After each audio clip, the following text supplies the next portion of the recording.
Lennon is slacking. He's just watching the video later on, so he'll hear this. Instead of zooming in. Yeah, exactly. Oh, well. Landon, you're slacker. Yeah, oh, wow. Don't use this as an opportunity to make caustic remarks about my students who are getting an at-home education. It's not okay, not cool. All right, good morning, ladies and gentlemen. Have attention, please. All quiet, please. Thank you. Go ahead and open up your notes. We're going to be continuing with the notes talking about the Reagan years. It's officially notes associated with the video Star Wars, which we'll be getting to today. Very, very important stuff. The Cold War is going to be wrapping up. Oh, careful, don't make sure you lean against that. Oh my gosh. I'm so sorry. No, seriously. Israel and you don't want to get Israel mad at you. No. And you don't want to get the Arab nations mad at you. They will know. I'll tell them if you damage their flags. So anyway, we will be continuing with this in the 1980s. Very, very important critical information taking place in context. Okay? Yeah. Okay. Questions, comments? Everyone pretty clear on where they're at? Okay. All right, so Mary, for example, you know, what was the name of President Reagan's military initiative to provide a defense against incoming nuclear missiles? Yeah, I did talk about it. It's got a special name. You need to have this special name. You can either call it by 3 initials, or what those initials mean, or you can even call it by the George Lucas reference. The Star Wars thing. And actually, make sure you have that in your notes. That was the dismissive name. Although, when people talk about it, they talk about it as like, oh yeah, that's what it was. Reagan proposed Star Wars. But that's what the critics called it.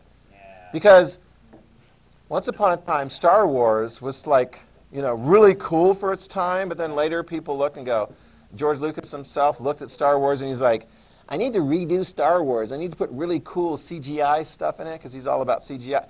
Yeah, I mean, exactly.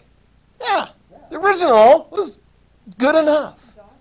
Yeah, but the thing about Star Wars is that even the original stuff, I mean, if you look at the original stuff from the 1970s from the movie and compare it to like space fantasy movies, you know, like Johnny Quest and stuff like that from the 50s and 60s, you're like, or the original Star Trek, right? Remember the Enterprise, the original Star Trek for the TV series? You know what that was? It was like a little model about this big. And I think, yeah.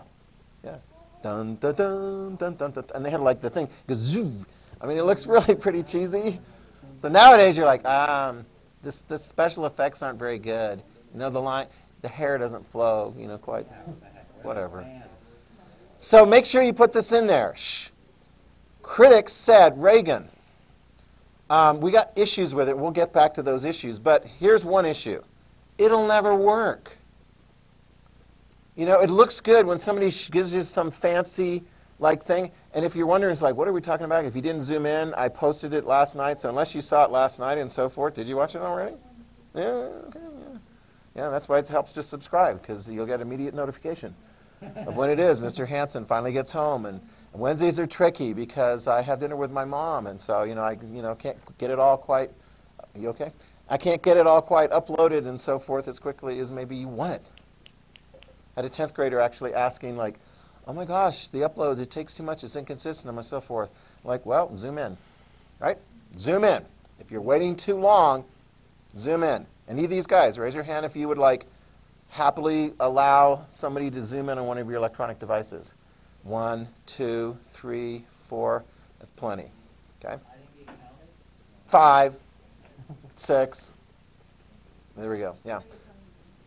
7, there we go. Enough! Enough! All right, so what was I talking about? Star Wars, yeah. Oh, there we got a little something. Jackson, SDI, what does that stand for? Strategic Defense Initiative. Which is what you need to have in your notes as well. Mary, do you have Strategic Defense Initiative in your notes? Do you? Where'd you get that from? Yeah, the thing that I gave you, which is good. Because if you look, have it with you. It's on the very back, right? Episode number 22, Strategic Defense Initiative, okay? Which By the way, the Soviets didn't like it as well. Write this down. The Soviets did not like Reagan's proposals of the Strategic Defense Initiative. They didn't like it. They would be like, America, could you not do that, please? Because they were, I think that's the one. Yeah, I think this is one that was done. This is 1985, one of the posters I picked up when I traveled to the Soviet Union. Basically saying, you know, the United States, you have the ability to blow us up many, many, many times. The Soviets, write it down, they were very opposed to the Star Wars, the Strategic Defense Initiative. Because, a couple of things. One, for some of the same reasons that people in the United States and Europe and other parts of the world were against it. Raise your hand if you can tell me. This is important. Think about it. What was one of the big reasons that people were like, Reagan, you're wrong. I know you think it's immoral not to have a defense against nuclear weapons, but we've actually already got a pretty solid way of avoiding a nuclear war. Yes?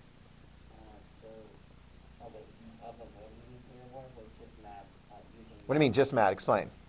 So, because of nuclear destruction, everyone was saying that because of the threat of nuclear war, nobody was going after Good. missiles, and they were saying that if we did come up with the SDI kind of thing, that the Soviets might want to use their missiles, that because they can hear it them being obsolete. Right, exactly.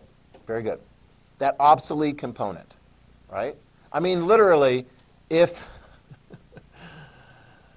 you're engaged in a high-stakes duel with somebody and the other person is about to, like, put up a perfect shield to your weapon,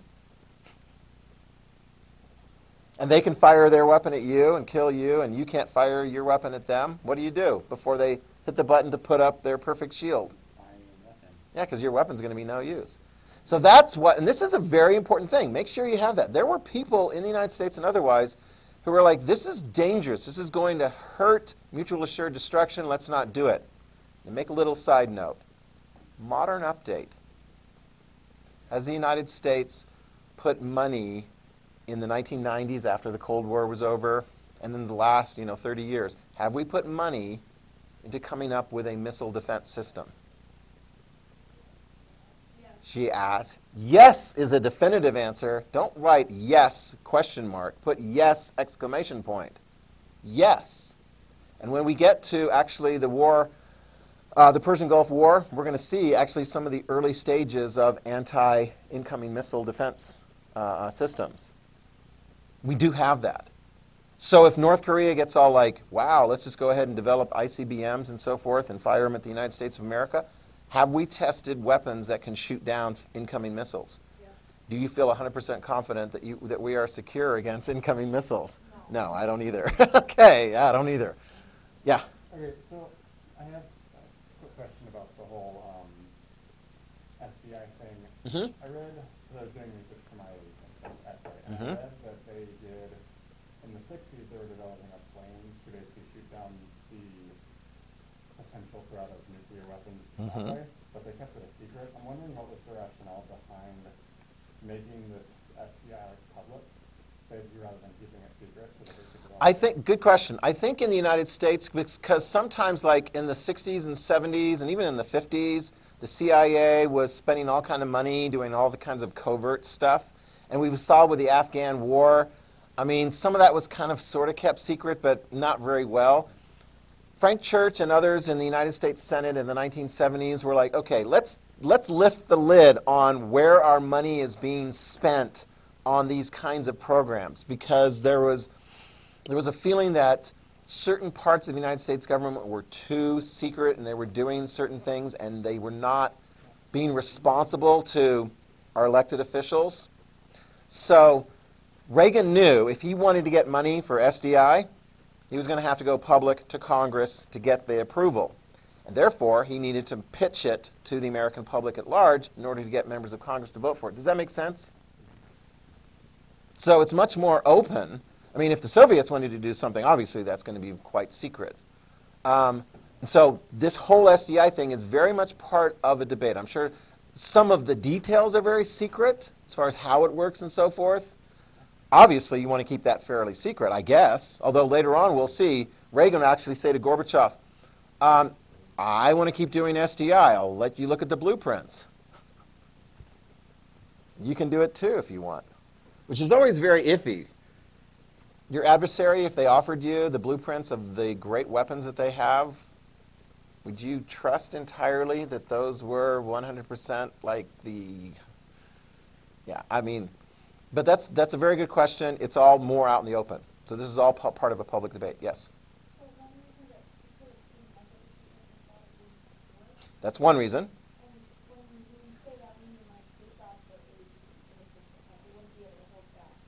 Yeah, yeah. It's kind of like if you see sort of like video of what things are supposed to be, and then you actually see the reality, it's like, that's not very good. I mean, I had that disappointment as a kid. I'd watch like television for kids, and they'd have all these really cool games and things like that. And then you see the thing in the plastic wrap and so forth. You take it out, and you're like, and it breaks after like 5 minutes. Like, that sucks, you know. So the presentation looks like it's going to be much better. So make sure you have that. It won't work. It's too pie in the sky. It's Star Wars. It's too expensive. Make sure you have that in there. Because in order to come up with the kind of research and development and then implementation, are you kidding me? Do you know how many of these, like, these like shoot them down anti-missile defense things we'd have to have all over the country? I mean, good grief, you think it's hard to create a perimeter for security around the Capitol building? Try trying to put a perimeter of security around the entire 48 states. Oh, and then we have to do Hawaii and Alaska, too. Oh, wait, and the territories, too. Oh, and our allies, too. I mean, that's expensive. You got that? But that's the debate we're having in our country. Put this down. You ready? One of the reasons the Soviets didn't like it was because of what I said before. It's very expensive.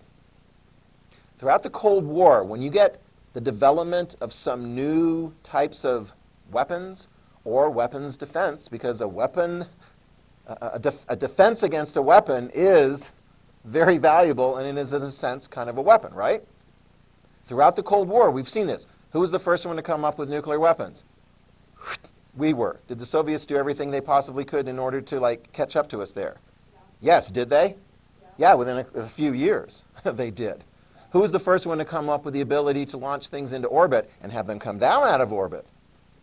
Soviets did. Yeah, they put a lot of time and effort and so forth into their science. Check one for the Soviets. Did the United States up our game in order to catch up to that? Yeah, and it wasn't just so we could stick some guy or monkey or whatever, you know, go around the... No, I mean, there's military implications there. So both sides are trying to keep up with each other. And here we go into the 1980s, and the United States is having a very vigorous debate, which might ultimately result in we have a defense against their missiles. So what do they have to do? They have to come up with the same thing. And this is where it gets very difficult. Okay? Make sure you have this in your notes. One of the reasons sometimes people say the Soviets lost the Cold War, they attribute it partly to it got too expensive for them. The military research and development got too expensive and exposed real weaknesses in their economic infrastructure. In other words, they couldn't pay for it. Right? I hope this never happens in your life. That you're like, I want to continue getting an education that will help me get where I go, and you run out of money. Or there's not enough money available. I mean, that was like, I mean, the banks will loan you money, but I've seen this. I've taught so many different students over the years, and sometimes it's like, it's a little bit of a like, check swing. You know, a student will go to 1 year or maybe a semester at a really expensive college, and then like can't really afford it so much, and then they sort of look around, they're like, well, you know what, BSU's cool.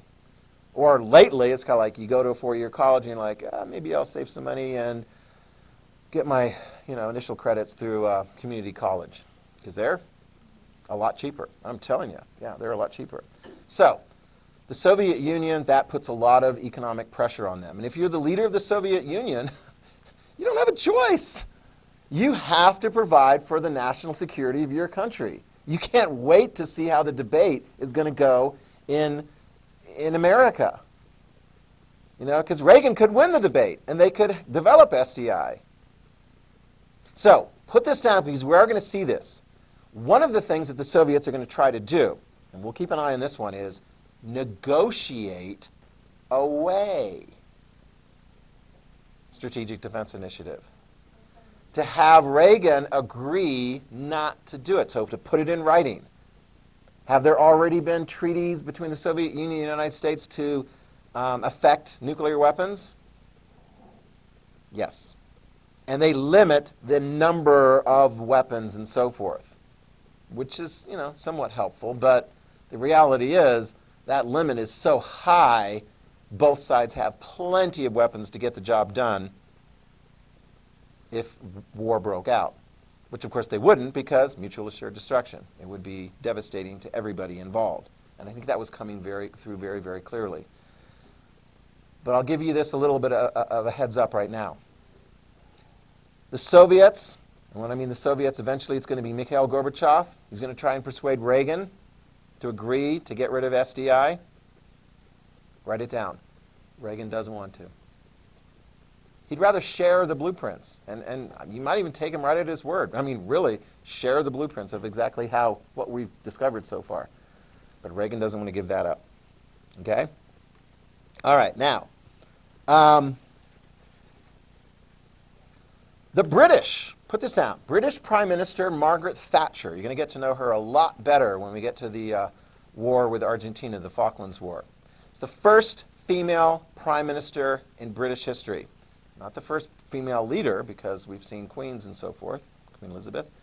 The first British prime minister is a female, Margaret Thatcher. Do you see her name in there? Yes, she was blonde. Did I not have her name in there? No. If you look at, to see Margaret Thatcher's spelling of the name, look at Falklands Malvinas War, near the top of page 2. Is it in there? Yeah. Okay. Anyway, Margaret Thatcher. Oh, yeah, she's in there. Yeah, she's there. Second line down. Yeah, she's there. Okay, Margaret Thatcher. Do you see her? Look at the very back of your packet, episode number 22, Star Wars. Margaret Thatcher. Maggie, also known as the Iron Lady. Political party, conservative.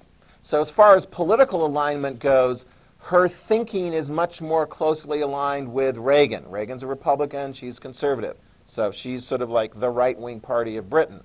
Although, make sure you understand this. If you're a left-wing party, say in France, throughout the 1980s, mostly the left-wing, the socialists were in the majority there, very stout allies of the United States of America. You cannot just lump all left-wing together and go, oh, left-wing, you must be a communist. Because during the Cold War, we had some very solid allies among left-wing elected democratically leaders. Okay, so Margaret Thatcher. Here's what Margaret Thatcher says. Write this down. She doesn't like SDI. Her initial response is she doesn't like it for such reasons as it's going to ruin mutual assured destruction. It's not going to work out for us. She's like, this is a little risky. Apparently, and also the concern about the expense and so forth. So her initial comments are against it. So here's what Reagan does. He wins her over because he says, well, you know, there's going to be a lot of money spent on research and development on SDI. And we're not just going to send out the contracts to American companies. The British could get, let me see, about $300 million worth of research and development contracts. What does that sound like to you? It sounds like she's getting bought off, yeah. So anyway, it's like keep the team together. Reagan and Thatcher, pretty solid as well, okay? The leader at this time, in the early 1980s, after Brezhnev dies, Andropov, okay? Yuri Andropov. So, what's that? The first one after Brezhnev dies, Yuri Andropov, and then you'll have Konstantin Chernyenko, and then in 1985 you will have Mikhail Gorbachev, okay? So, before Gorbachev comes in, a lot of things are going to change when Gorbachev comes in. 1985, we're going to see like things are just going to start changing a bit. But there is a bit of a trough in Cold War relations between the United States and the Soviet Union in the early 1980s. We're sending our best weapons over to fight against the Soviets in the war in Afghanistan. Okay, so this is not détente. It is over. There's tension, and drop-off is concerned about what's going on. The United States is concerned about what's going on in the Soviet Union, yada, yada, yada. Both sides increase surveillance. Write this down. Both sides are increasing surveillance of each other. All right, raise your hand if you can tell me. What was one of the aircraft? Actually, Jackson, you're our aircraft expert. What's our aircraft the United States has been using for quite some time to spy on? We got the satellites and so forth, but we still use aircraft. What are we doing to keep an eye on the Soviets as far as like what they're up to? What are we using? Yep, U-2, very good. So we got U-2, and we're also, here's the thing, and this is dangerous. It's like, please don't do this, but they do it. Send up aircraft to kind of look in and see what's going on, but it's civilian-looking aircraft. Is there danger if you use civilian aircraft to spy on other countries, even if you kind of like come up to the border and so forth? Yeah, because this makes them all nervous. And go ahead, write it down. August 31st, 1983. August 31st, 1983. An aircraft is flying along and floats. Sorry? 83. An aircraft is going along and gets into the Soviet territory. And of course the Soviets are like, they can see it's there, and they scramble their aircrafts, their MiGs, to fly up and take a look at this aircraft. And they're looking in, it's like, well, it looks like a civilian aircraft. In fact, it was a civilian aircraft. You can see it in the handout there. It's KAL-007. Stands for Korean Airlines Flight 7. From Anchorage, Alaska, en route to Seoul, South Korea. Filled with 269 passengers. Coming from Anchorage to South Korea, kind of bumps across the Soviet border, I want to say somewhere near Kamchatka. It's not going to work out very well. Yeah, boom, boom. Yeah, it's a Boeing 747, and it shot down. After supposedly not responding to various different warnings and so forth. The Soviet shot the plane down, all the people were dead. You've got a big incident, what are you going to do about it? It's very interesting. I'm trying to look at this one. Sorry? 269. Yeah, they're shot down. And you're like, well, the United States will never do that. Wait till we get to the Persian Gulf War. We're going to shoot down an Iranian passenger airline with a whole bunch of passengers in it. Because they're like, well, you're flying too close to our ships, and you could be, oh, well, you're not. Oh. It really sucks. Always double check. If you ever go on Malaysian Airlines, be very careful. Malaysian Airlines has had some bad history over the last 10 years or so. They had one flight disappear into the Indian Ocean. They still haven't found it. Yeah, and remember, some of you guys remember, like in the 10th grade, we were talking about like what was going on in Ukraine when like there was fighting in Southeast. Oh my gosh, and there was a flight between Europe to Malaysia. They didn't use the extra fuel they should have to bypass the Ukrainian war zone area. And it was mistaken by certain pro-Russian forces in Ukraine that were using Russian equipment to shoot down stuff that they thought was Ukrainian, and they actually shot down the Malaysian Airlines plane, killed all the passengers. Uh-huh. Oh, which airline are you talking about? Hmm. Yeah.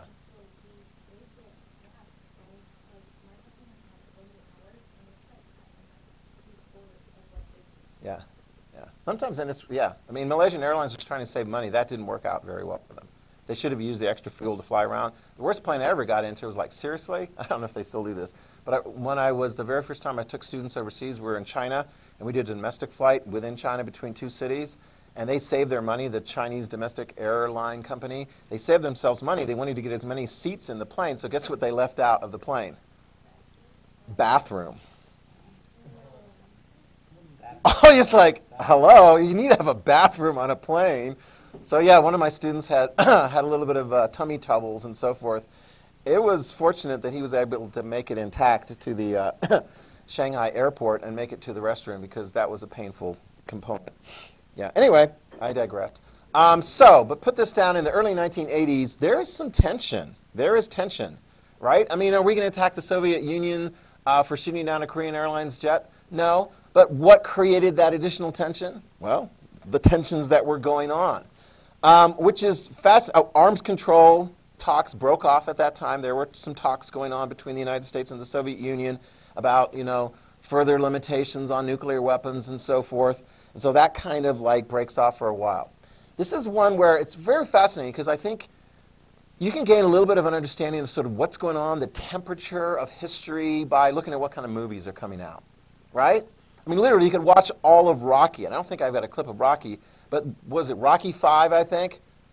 The bad guy is the Soviet, trained boxer who fights Apollo Creed and kills him. And then Rocky feels bad, and he goes up against this Drake. I forget what the guy's name was. You guys, was it Drake? Okay, somebody has watched these Rocky movies and so forth.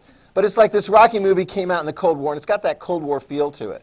Just like, oh gosh, what was the one? I showed you the clip already.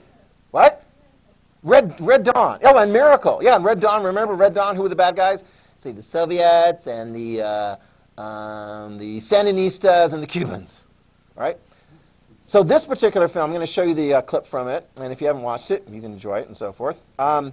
This is like the concern that the Soviet Union is going to get the better of us. And so they hypothesize. I don't think it's ever been this way. They hypothesize that we handed over our weapons, nuclear weapons launch capability to a smart computer. A smart computer that's tapped into making very quick observations as far as what's coming in, right? So our whole radar is set up to that. And then bypassing the human aspect of launch decisions and giving it to a computer so they can quickly launch. I don't think we've ever done that. But I mean, when the movie came out, War Games, people were like, really? Could this happen? Could the computer take it over? So the hypothesis is Matthew Broderick, as a high school student, because he could play high school students for quite a few years, he hacks into the military computer system and wants to play thermonuclear war. This was after, of course, he changed his grades in class because he was bored and he didn't want to actually do his work. I mean, it fits. It's like the Matthew Broderick characters, War Games, and Ferris Bueller's Day Off. Yeah, he got typecast for a while there. I don't think he's still playing like teenage roles anymore. But here you go. The movie clip is War Games. Would you like to play a game? You guys ever seen it? Have you guys seen this? You have. Did you enjoy it? It is fun. It's crazy. At computer games, a fast thinker. Oh, David! Maybe you could tell us who first suggested the idea of reproduction without sex. Your wife? And a promising student in an old game with an electronic twist. Those are grades? Yeah. I don't think that I deserved that. Do you? You can go to jail for that. Only if you're over 18. This computer company is coming out with these Not amazing quite. games in a couple of months. And I want to play those games. Wow. We got something. He found the right code word to play the game. We're in. But it was the wrong computer. Shall we play a game? Shall we play a game?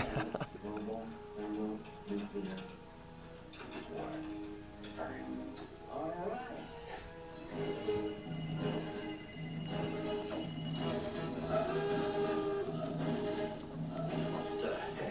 The trajectory headings for multiple impact reentry vehicles. How's that, ma'am? I don't know, but it's great. All stations, this is Crystal Palace. What if I should use my subs? 22 Typhoon-class submarines departing Petropavlovsk. What the hell's happening here? Oh my god. Shall we play? I saw encryption agent. That's 8 Lindberghs. Get on the sack. Tell them to flush the bombers. Russians are still denying everything, sir. Who are you working with? Nobody. I don't have to believe you. Today we have Soviet missile warning. Confidence is high. I repeat, confidence is high. Cooper Davis, this is an exercise. This is not an exercise.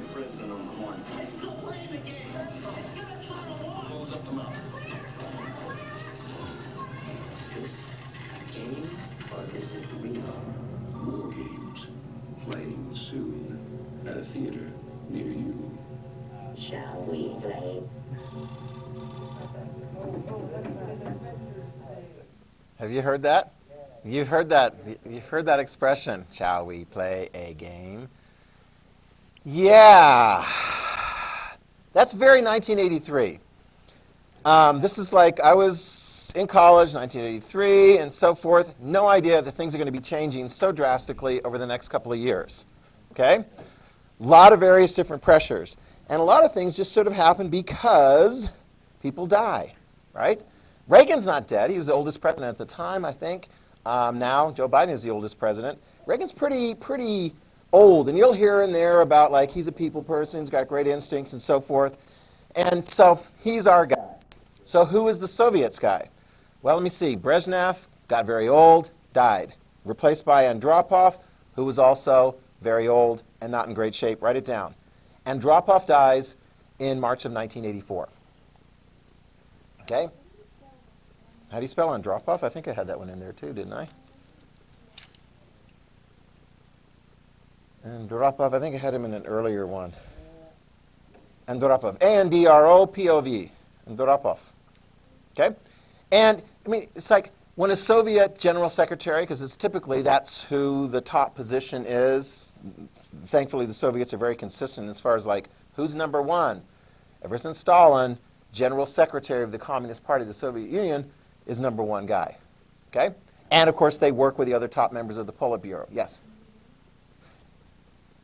March 1984. Okay? So who, is there somebody that automatically becomes the next guy? Is there like a vice president, vice general secretary? No.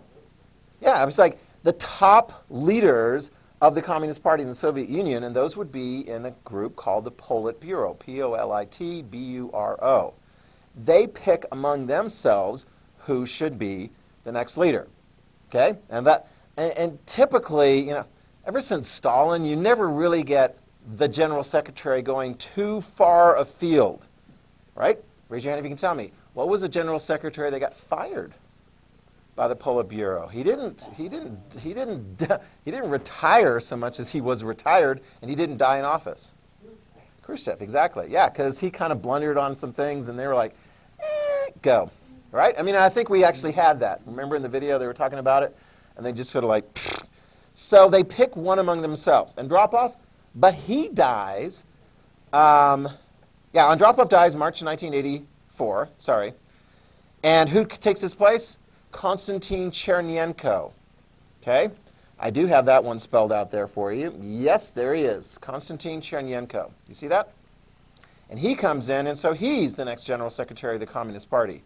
But he doesn't even make it, he only makes it a year. He dies in March of 1985. You got that?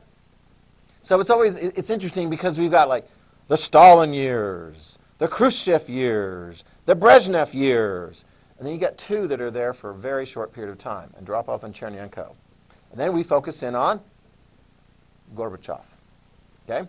He is going to be the one we really focus on when we're talking about the Soviet Union from this point out. When Gorbachev came in there, people looked and they're like, so who's this Gorbachev guy? Size him up a bit. What is he like? Is he going to be any different? Is he going to size up the Soviet challenges and come up with some different answers? I don't know. People want to know. Well, who's talked to him? Well, there were a couple people that had talked to him. Okay? One of them was the Vice President of the United States, George H.W. Bush. Write it down. As far as vice presidents go, I want you to write this down now because by the time we wrap up this unit and we get into some of these events that take place in the early 90s, George H.W. Bush, thank you for not blocking it entirely with your sweater there. It's okay. You're just blocking Jimmy Carter. It's okay. And we've already moved past him. So George H.W. Bush, he was going to be president number 41. He was Reagan's vice president for the entire 8 years. As far as people being vice president and then ultimately president, put this down about George H.W. Bush. He had a lot of background in foreign policy, national security policy. He was very adept, very experienced. He served in Congress. He was actually there around about the same time as my dad. My dad knew him in that time period. He served, I want to say, I think he was, yes, he was. He was the United States ambassador to the United Nations for a while. He was the United States ambassador, I believe, to China. And here's one. What could you put on your resume that people would go, wow, you really know what the secrets are in this country? Head of what agency in the United States government? Exactly. He was the CIA director for a while, too. So he had a lot of different backgrounds. So Reagan has Bush report back to him after having sized up Gorbachev.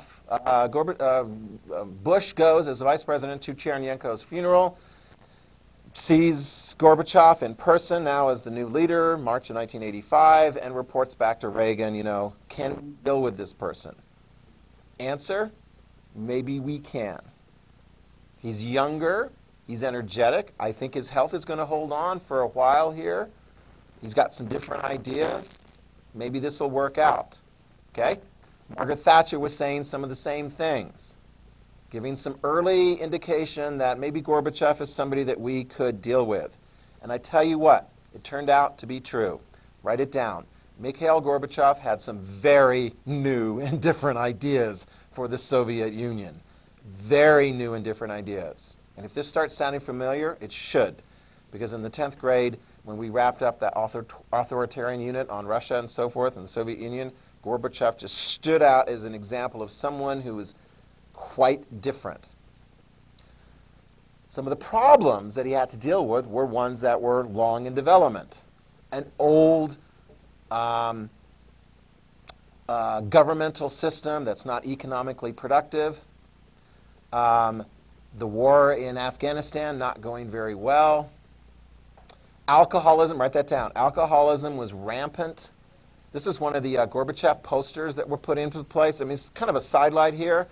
This is an anti-alcohol poster that the Soviet Union organized and was available for cheap in Soviet poster stores, which is one of the places we went to on our tour. We've got a whole bunch of cheap posters.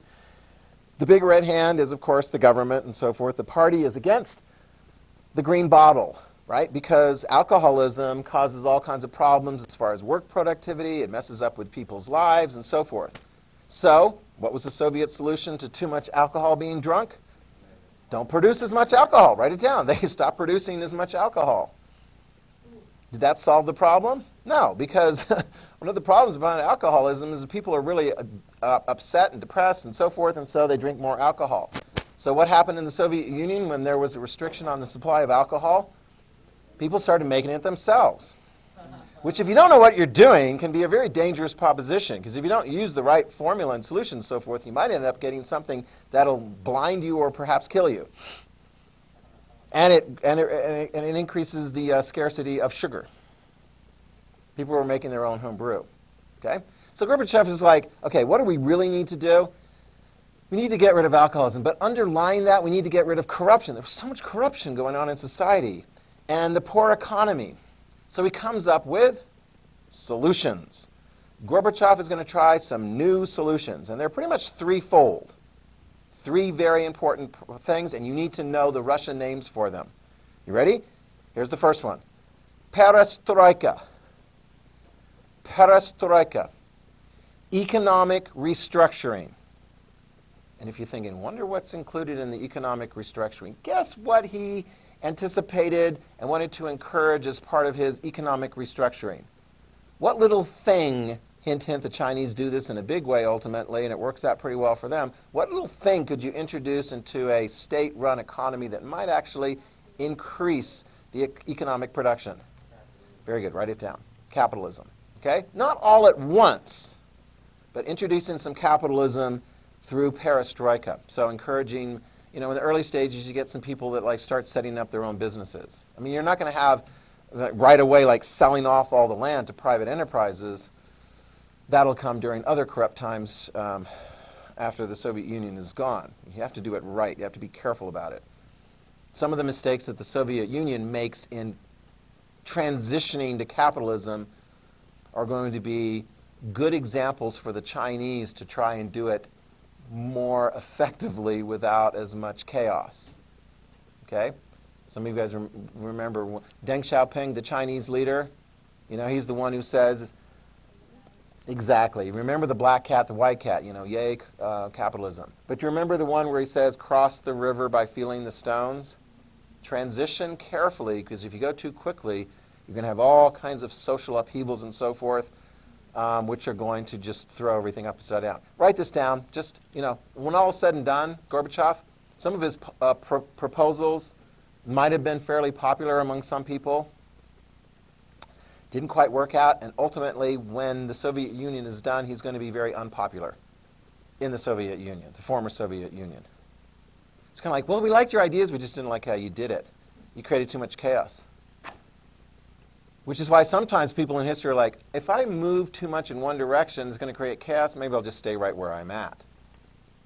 Well, that's not going to solve it. Yeah, well, at least nobody will blame me for creating chaos. Oh, now you're analogizing it to your EU responsibilities. I would say cross the EU river carefully by feeling the stones. And do keep going toward the other bank. Because on the other bank is freedom from EE jail. All right? Congratulations, yeah. Yeah, I've been warning the juniors about EE jail, so, yeah, so get her done. The other component, write this down, glasnost. Very, very important. This is another policy that Gorbachev implements into the Soviet Union. Glasnost. Translates into openness. Okay? Think of it as free speech. Yeah, do you see the glasnost word? Yeah. Free speech. Gorbachev basically says, there's so much lies in the official media and so forth, and people feel as though they really can't, say what's really on their mind. I mean, I tell you what, in the Soviet Union, they had a rich history of dark humor. Jokes that they would tell among themselves, people who you trusted who wouldn't tell that joke to the Soviet authorities. Right? It's almost like some of you guys know the story of nursery rhymes, like little nursery rhymes and so forth. Exactly, yeah, it's like nursery rhymes. Those are made for children. No, they're done by children now, but when they started out once upon a time, they were very, very subtle criticisms of the royal crown. Exactly. It's like, oh, that's what they're talking. Oh. So yeah, the Soviets would have all kinds of very dark humor. Well, now with glasnost, write it down. Gorbachev encourages people to speak openly about things that are right and also things that are wrong about what's going on in the Soviet Union. And that's pretty daunting. I mean, all of a sudden, when people are speaking out, all of a sudden it's like, whoa, at ease, fellow. It really starts to look very, very chaotic and disturbing and so forth. It's like, I don't know, America. We're used to that. We're like, oh, tell me what you think about the president. Blah! Okay, let's have a burger. But in the Soviet Union, it's so different. I mean, it just creates all this sense of chaos. And make a little note of this. In some parts of the Soviet Union, look over here at my posters here that I picked up of all the official Soviet flags for each of the different republics, each of the different nations within the Soviet Union. You give those guys an opportunity to speak out about what they really want as far as change and so forth. They'll be like, yeah, I'm in the Estonian Soviet Socialist Republic, and we'd like to leave. Make sure a little note on that, because we're going to be coming back to that issue again. Yeah, you give people glasnost in some parts of the Soviet Union, they'll tell you what they want. They want out. Okay? And Gorbachev's like, I don't think I meant that really to happen. So all kinds of different things are going to start popping up left and center. Oh, throw this one in there as well. This one's very easy. You don't have to have a fancy Russian word for it, because the policy is called democratization. Democratization. He wants the Communist Party to have to compete in elections in order to win. To really hold him accountable. He starts throwing stuff like that in there. Okay? This is good stuff. We'll pick it up right where we're at, because it's 11 o'clock and we're done. We're done. Yes. Yeah. Like I say, this video in particular is the basis of a lot of very important things going on during that time period. Okay? Next time we'll come back to the first time that Reagan and Gorbachev meet in Geneva, and it's cold. And guess who's wearing a very thick coat to protect himself from the cold? Not Reagan, because it's too cool. And he's like, yeah, Gorbachev can wear the expensive coat. Okay? All right. The heavy coat that makes him feel like an old man. Okay. Oh, and good. Landon will be here next time because he can talk about Chernobyl. That's his area of expertise. Chernobyl. Have a meltdown. You know about Chernobyl, yeah.